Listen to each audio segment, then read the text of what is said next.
Welcome to European Super Race weekend. It's round 7 from the A1 ring in Austria. My co-commentator today, Jamie Davis, alongside me.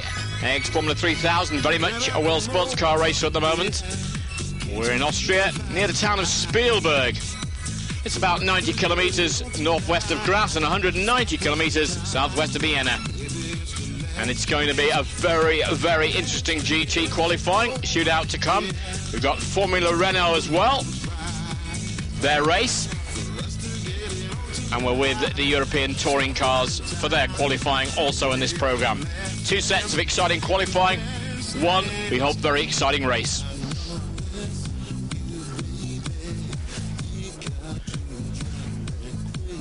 Jamie Davis alongside me. It's a circuit you know well. It's certainly an interesting circuit. And the interest today, you were interrupted briefly there by information coming through from trackside, but 1630 FIA GT Championship, Super Pole, then Formula Renault, and then the FIA qualifying for the Super Touring cars.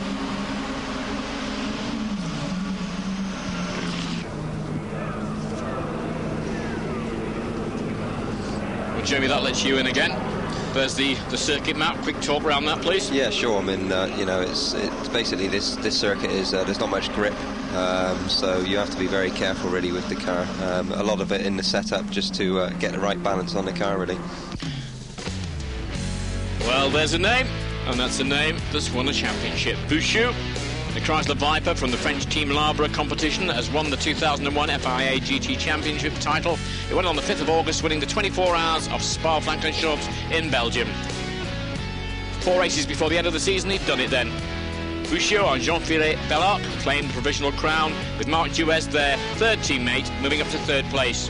Bouchou, 34-year-old, has won at Spa. It was his 3rd time he'd won the 24-hour races. Le Mans and Daytona he'd won. But Jean-Philippe Belloc, for him, it was the first time he'd got victory. First of all, there was the happiness to win this race and the happiness to make a 1-2. It was a happiness shared by everybody in the team. Then we had more happiness to win, or I must say, to secure the FIA GT Championship title for the team. That was unbelievable. So it was a lot of things in my mind when I crossed the line. I bet there was. Before Spa, Bouchou and Belloc had won 3 rounds, but let's get the view now of Belloc. Well, it's Bouchou who comes to our screen, so I'll tell you what he says. The most important thing is what we have always got the solution to finish the race and not to look absolutely on just the performance. We really just focused on winning. Few teams looked to beat us with the performance. Sometimes they did, but we've always beaten them with the reliability and the regularity of our team. Team Labra competition, 2000 FIA NGT Championship, has entered in the GT Championship this season with a Chrysler Viper. Here's Bouchou again. We know what to do is to improve the performance. This car has still a potential. It can go even quicker.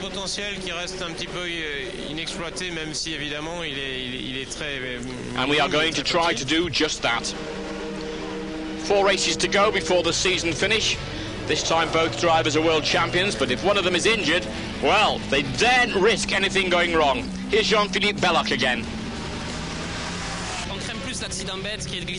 We're afraid of any stupid accidents, even when we're leaving home in the morning, like to be crashed by a motorbike, for example. You can't even afford to catch a cold and miss a round.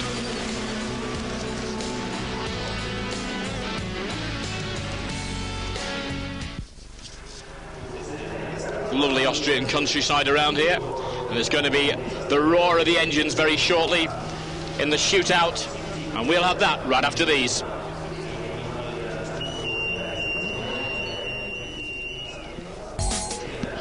Well, we start with the action of the FIA GT Super Pole. 12 cars. If you watch regularly, you'll know the format. If you don't, I'll tell you.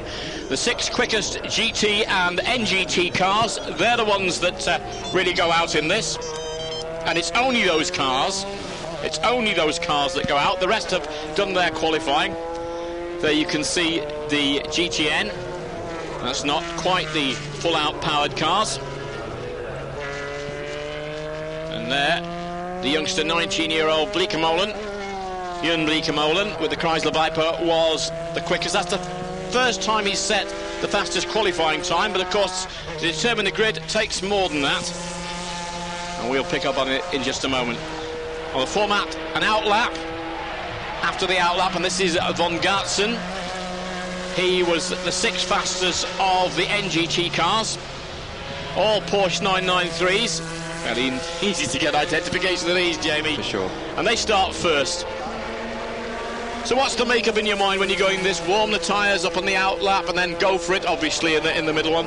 Yeah, well, I mean, you know, I think he's just gone out, he's done his warm-up lap now, he's just starting on his quick one. You know, it's just to make sure that the tyres are working correctly. You've got the rear tyres up to temperature, the front tyres are working so that you're not going to have understeer at the first corner. You just got to be, you know, look at all of those things, really feel how the car's actually responding, because obviously maybe the circuit's changed since they were out in the qualifying before. And then just put it all on the line and just try and, you know, nail the car basically and get the best out of it to put the thing on pole. Well, the time he set before, 1:35.317, the quickest time. The man who's leading the championship by 14 points in NGT, Italian driver Luca Riccatelli, 1:34.512. So he's a bit to go to get down to that man's time. You can look at the clock on the left-hand side of the screen, just coming up to the minute there. It'll be Sébastien Dumez, the next man to go, the French driver. He was a couple of tenths quicker in the qualifying. So 1:34.512 is the time to be looked at. And we'll be looking at some of these splits just a little bit later on. The elevation of this circuit changes quite a bit, doesn't it? It's reasonably bumpy in places. The actual tarmac, the surface of the tarmac is a smooth material tarmac, but there is quite a few bumps actually into the corners. So you know, it's noticeable in a Formula 3000 car, which I've driven around this circuit, and it's for sure going to be noticeable in a Porsche. So you know, they're having to take that into mind, just drive the car really and you know, bear in that in mind and push it as hard as they can. 1:36.291. They're not surprising really that it's going to be slower than the times they did in qualifying. They had you know, a way to work up to that, perhaps get more heat in the tyres, get the setup right, etc. So you wouldn't expect them to get to the same sort of times. Yeah, I'm not totally sure on what the situation is with the tyres that they will be running, whether they get a soft set of tyres to do this shootout or whether it's a new set or an older set which they've already used. But for sure, I mean, it looks quite hot and sunny there at the moment, so I'd imagine that the circuit's possibly slower than it was when they drove the cars in the first qualifying session. So that could be a factor as well, possibly.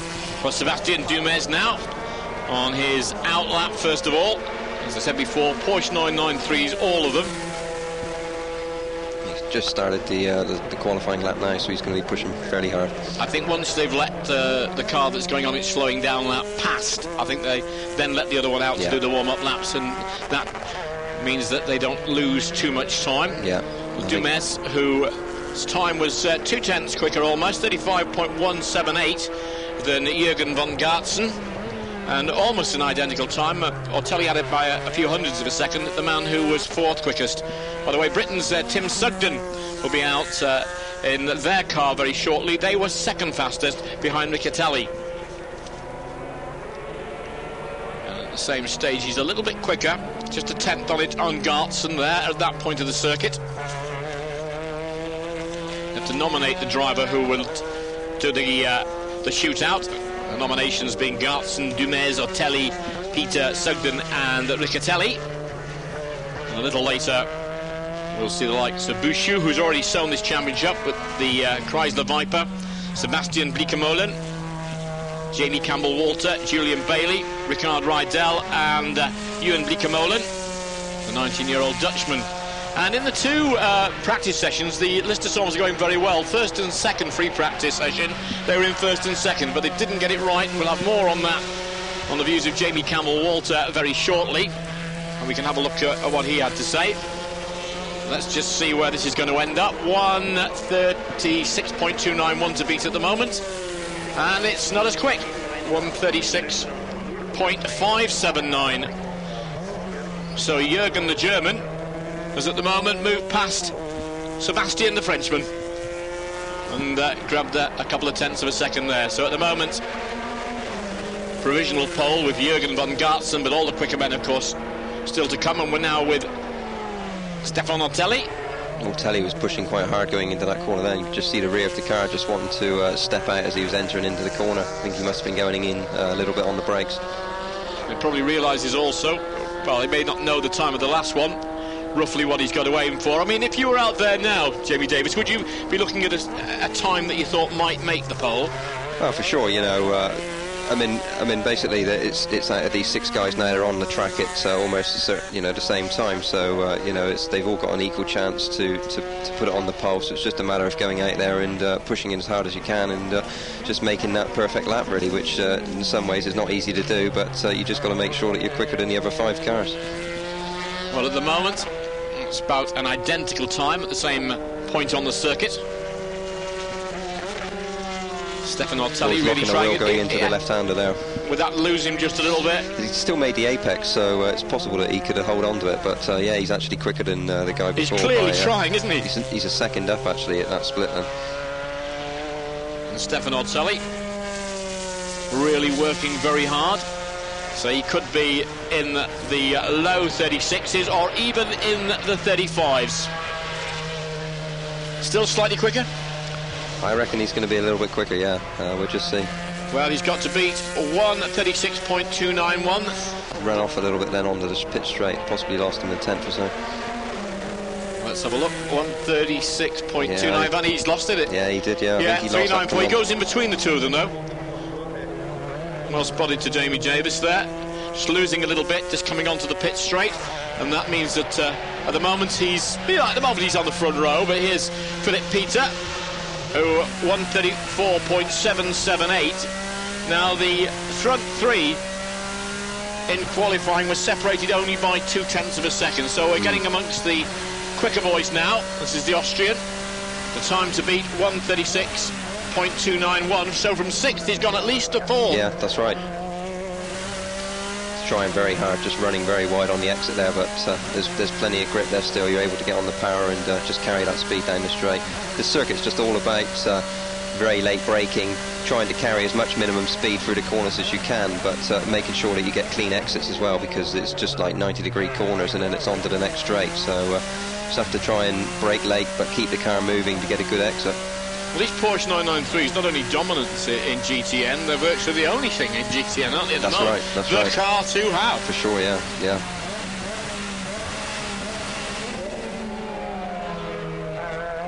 If anything, again, just a tad quicker at the same place as Von Gartzen, who was the first out. This gaggle of 993s, this gang of 6. Remember, there's a gang of 6 also in varying marks coming up in GT just a little bit later on, and he is really using all the track and a little bit more as well, isn't he? See, he was slower than Ortelli at that point there. Let's just see if he can I think he was slower than Gartzen as well. Just got to pick up a little bit. Yeah, is it the old story? You know, you can go too hard at it, you get to lose a bit of that smoothness. Yeah, I mean, this is a fairly important corner around this quick right-hander here. You can carry a lot of speed, and then this last corner onto the pit straight is very tricky because it drops away from you as you go through the corner, and the car tends to pick up. It has understeer as you go in, but then it oversteers on the exit. And he's done it. 36.149. He's in provisional pole. 36.149, and that moves Gartzen off the provisional alongside him. Rather, it keeps him on the provisional front row. I think it's Mr. Sugden next.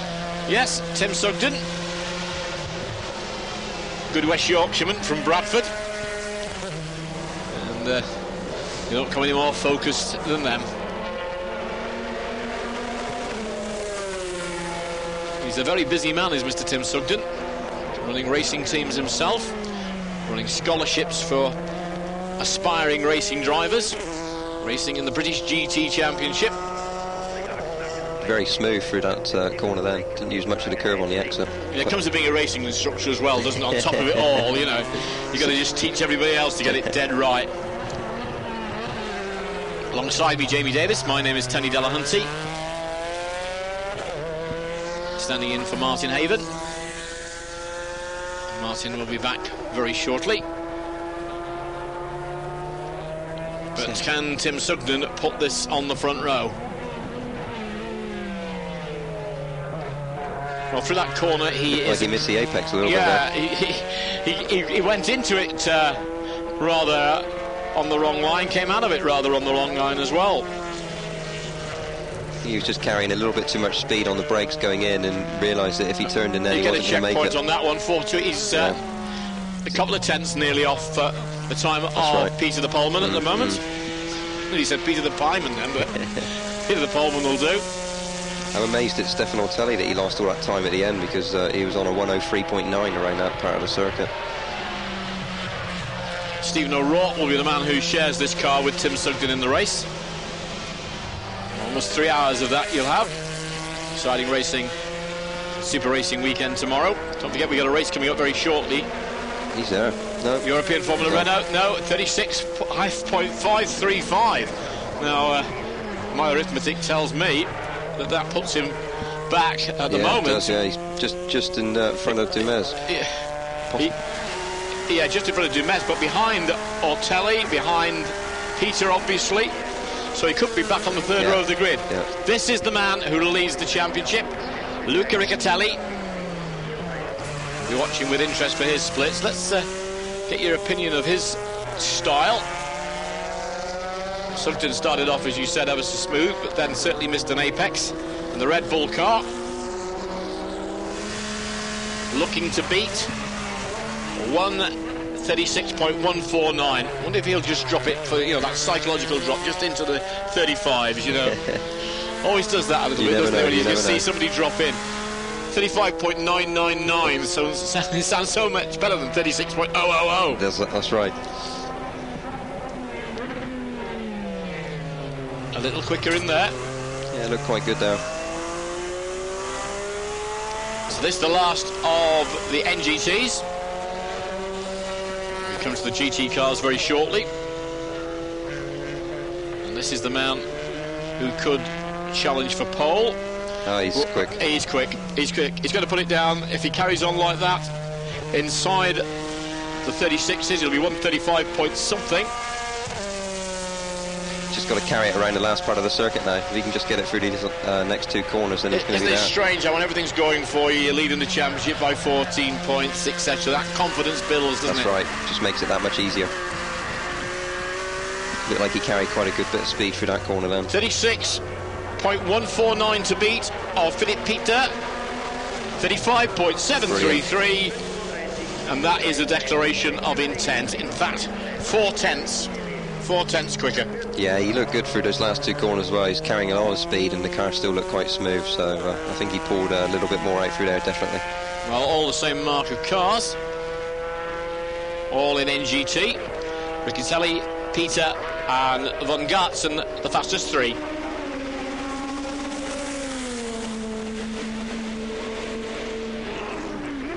Now we're watching Christophe Bouchou, the man who mustn't catch a cold or anything, or get knocked down by a motorbike. I hope that's, when he said that, I hope that's not twisting any form of fate, but they've won the championship.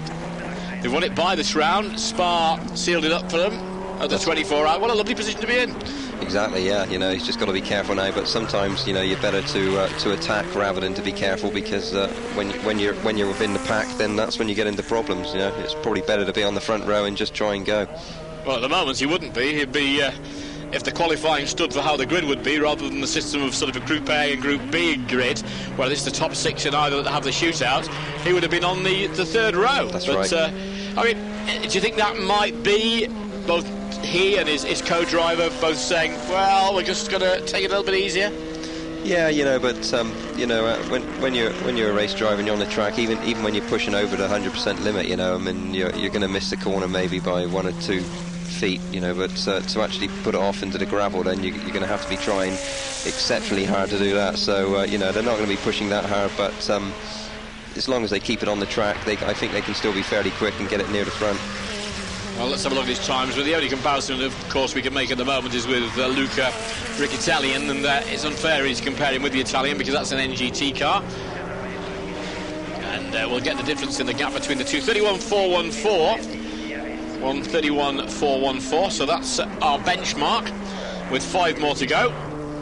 And it's one of 3 Bleekemolen's. Seem to dominate GT racing with the name, don't they? With the Car Sport Holland team, the Chrysler Viper that's next up. 5th quickest. We get a benchmark now to see how quick that 31.414 was. Well, after this, two British drivers, one after the other. Jamie Campbell-Walter, who was only 4th fastest with the Lister Storm. Then Julian Bailey with the other Lister Storm. Then Ricard Rydell. And then it's the 19-year-old Jeroen Bleekemolen, Dutch driver, Car Sport Holland team, who will be the last out. But this is Sebastian Bleekemolen. Michael Bleekemolen will be sharing in the car with him. He's trying fairly hard there. Just run a wheel over onto the gravel. Just lost a bit of traction doing that.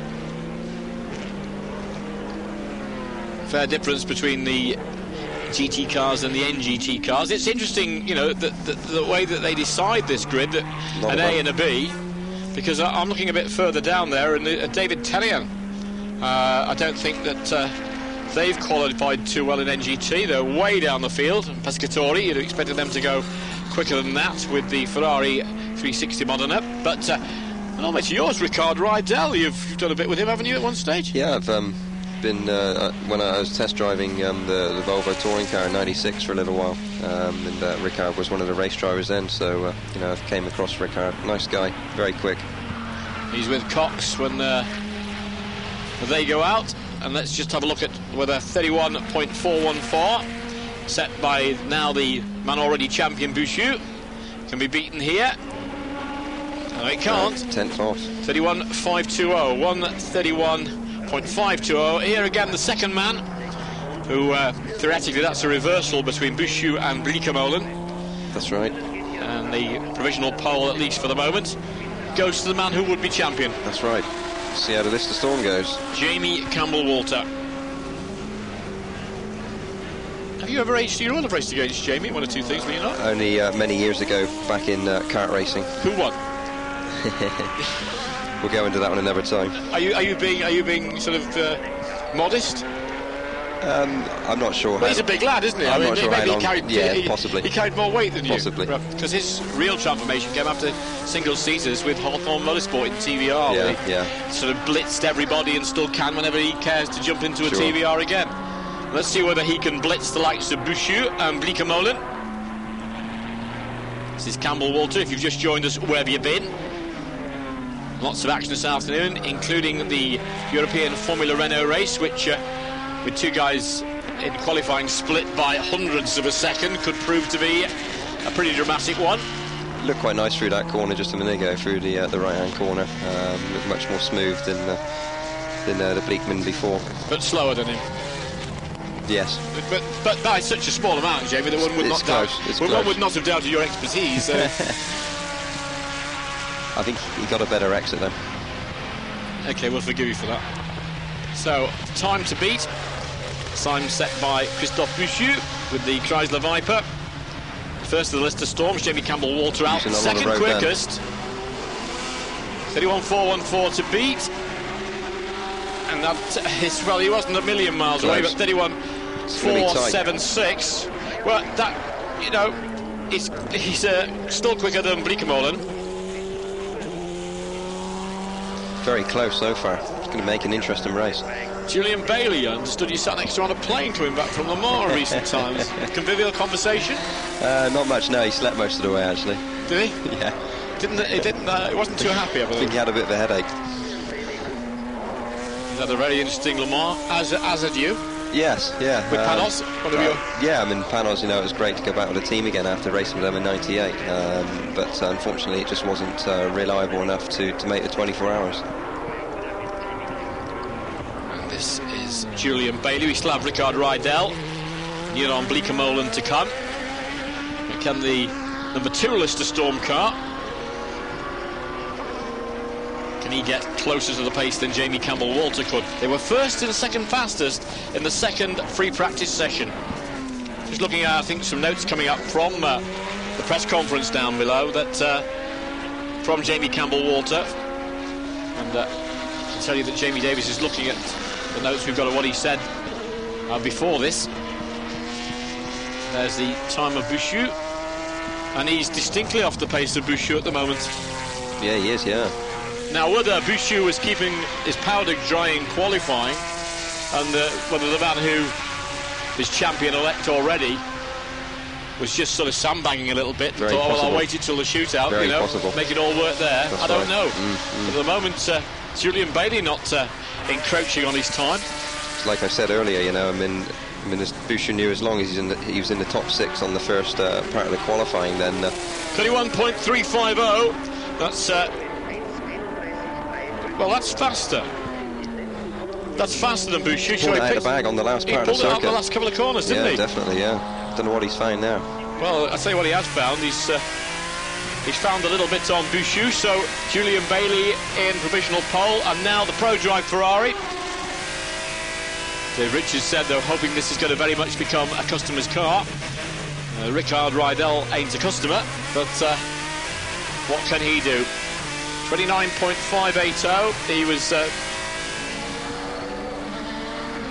couple of tenths slower than Jeroen Bleekemolen with the Chrysler Viper, with the Ferrari 550. Doesn't show it on the TV just how incredibly steep the corner is going into the right-hand hairpin there. You know, if you're walking the circuit, or if you're actually on like a pit bike or something trying to ride up there, the pit bike normally comes to a standstill. It's incredibly steep. Just doesn't show the undulation of the circuit on the TV. Well, the time to beat, 1:31.350, set by Julian Bailey. So will the former Formula 1 driver end up on pole? Not if Rickard Rydell can do anything about it. And there you are, Bailey on 1:17 there. No, not as... Oh, yes, he is quicker than him there, much isn't he? quicker, yeah. Yes, he is quicker than him there. A considerable amount quicker. This Ferrari is really starting to get on the pace. Sure, Rickard will be wringing its neck. So Rydell, it's called an all-stars car with different drivers in it. Dave Richards puts into the car. Still see some of the dust on the road then from the car before. 31.350 to beat. He's there. 30.856. Challenge down. Very much now to the 19-year-old Jeroen Bleekemolen. One of 3 Bleekemolens that will be out there. And Rickard Rydell will have Peter Cox beside him. It was actually a very quick lap there from Rickard, I think. Half a second quicker than anybody. Well, this guy's just come off a podium not that very long ago, so... Just see what he can do. See what he can do. 19 years old. How old are you now? Old enough now. Jamie Davis. You did feel it's all the youngsters 22. now, isn't he? Like the Raikkonens and whatever, you know. And this young man, Jeroen Bleekemolen, and a time to beat that of Rickard Rydell. So the Swede has the Ferrari on provisional pole, and this youngster can do something about that. Very warm, very dry at the A1 ring. This is the shootout for GT. Riccatelli has the effective pole for NGT. A lot of understeer there on the exit of that corner. Carried a lot of speed going in. Well, are we going to get a comparison in a moment? Hope we will, to see if he's going to actually challenge that time of Rydell. The Ferrari 550 could be up there. He's not quicker than him yet. He's not quicker than him yet. There's 4 tenths in it there. Can he find something elsewhere? Might just be a tad quicker than Julian Bailey's time, though. We'll have to see. Bleekemolen. Gonna have to push very hard to find a half a second, I think. 30.856 is beginning to look safe, and it's going to be a very close call for the other side of the front row. 31.007. No, he's got the other side of the front row. Yeah, it's not bad. So that's not a bad performance by the youngster. Not at all.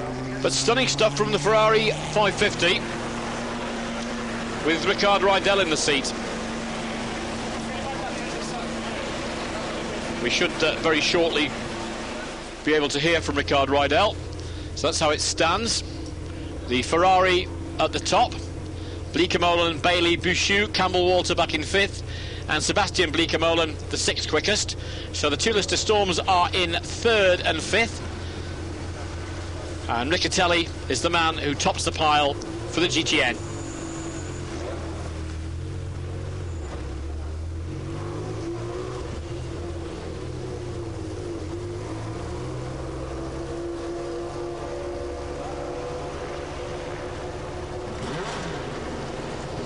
Well, very shortly we'll have the Formula Renault Euro Cup race. It's a list of storms, really. Well, Bailey and Campbell Walter with a little bit to do, and the Ferrari 550 and Jeroen Bleekemolen, they'll battle it on the front row. Well, that's Rydell's Ferrari. It's looking nice, actually. And it's looking very quick. Yeah.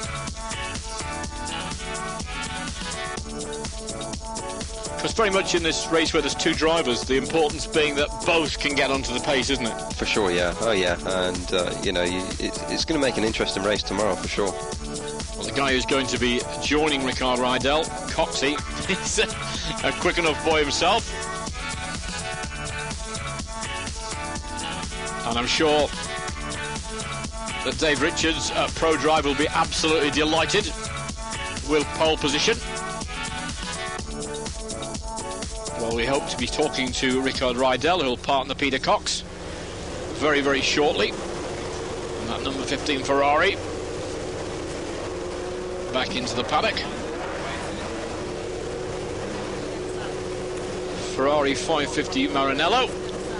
At any moment now, our man at the trackside will be talking to Mr. Rydell.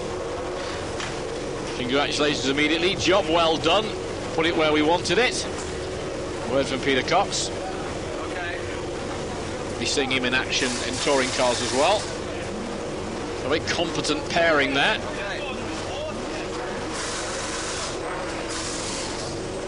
Important to be able to do it straight out of the box in these situations where you get the one flying lap, isn't it? Yeah, I mean, you know, that's all you get, so you've got to make full use of that and just put it on the line, try not to make any mistakes, not any major mistakes, and just push as hard as you can. And we will be with Mr. Ricard Rydell right now. Ricard, only the second Super Racing weekend for the ProDrive team, and you're on pole position. Yeah, I'm very, very happy. The guys have done a really good job with the car. We worked hard through the summer. We missed the Spa 24-hour race, and we put it on pole here, so it's really, really nice for the whole team. We saw that you were quick in Hungary. Are you confident that you've sorted out the reliability problems for the race tomorrow? You can never be confident when it's a 3-hour race, but we have done 3 hours in testing, so it should be okay, but you never know, and tomorrow is another day. We'll see how it goes. Thank you, Ricard. Delighted that tomorrow is another day, but that Ferrari, you say, is looking good, it's looking quick, and well, I wouldn't be at all surprised to see ProDrive on the top of the podium. Not at all. Well, a lot more to come, but next, single-seater fans, an excellent race, I'm sure. Stay with us. Bye-bye.